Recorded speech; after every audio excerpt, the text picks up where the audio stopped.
On apportait des solutions aux problèmes qu'on avait mentionnés précédemment.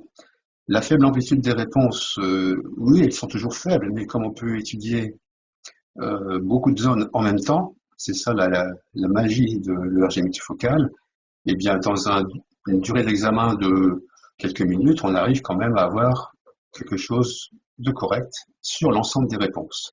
La lumière diffusée dans l'œil, c'est résolu parce que le traitement mathématique qu'on applique gomme en quelque sorte la lumière diffusée.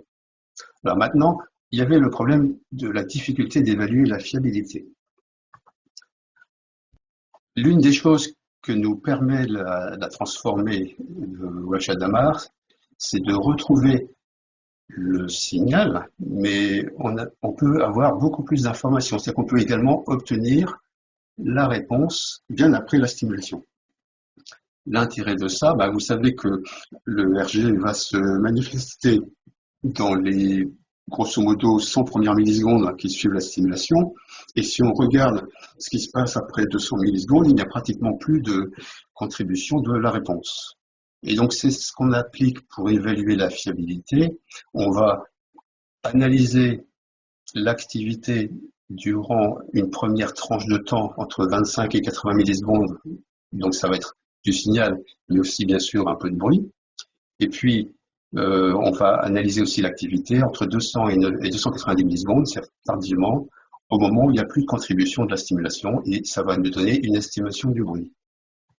Donc c'est ce que vous retrouvez dans vos tracés, à la fois au niveau de la ligne de base, ici en dessous du tracé des réponses locales, et aussi dans l'analyse statistique au niveau de deux groupes au niveau du graphe qui est là, et au niveau du tableau que l'on appelle tableau RMS. D'abord la ligne de base, eh bien l'intérêt c'est qu'elle va vous montrer ce niveau de bruit pendant toute la durée de l'examen. Donc là vous avez une représentation en fonction du temps. Donc si l'examen dure 5 minutes, on commence au temps 0, 1 minute, 2 minutes, etc. jusqu'à 5 minutes. Ça vous permet de voir si éventuellement il n'y a pas eu un problème dans la première partie de l'examen ou à la fin, et donc éventuellement d'éliminer cette partie-là dans l'analyse. Vous avez également une analyse globale de ce niveau de bruit, c'est ce que vous voyez ici, le noise level, et un chiffre qui vous donne grosso modo l'analyse globale de ce qu'on a obtenu. Généralement, on cherche à avoir ce niveau de bruit le plus faible possible pour pouvoir interpréter. Ici, vous voyez un résultat qui est, je dirais, cacateux, si je peux dire, et avec donc une ligne de base qui est extrêmement chahutée.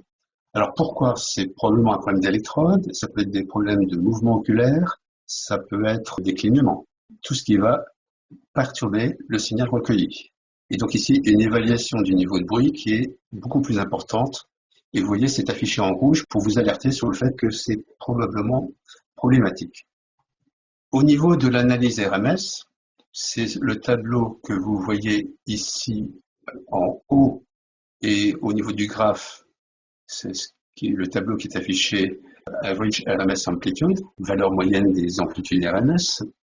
Et donc là, on vous représente le signal plus bruit, c'est la partie colorée, et le bruit dans la zone où il y a seulement le bruit, qui est en noir. Donc vous voyez ici un sujet chez qui les résultats étaient tout à fait fiables, avec un signal largement supérieur au bruit.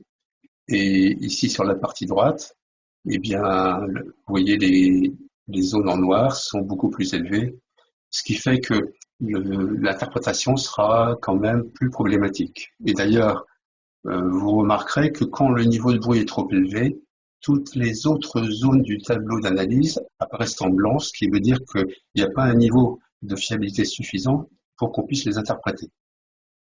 Donc la coloration en vert indique que c'est fiable, en rouge indique que c'est peu fiable.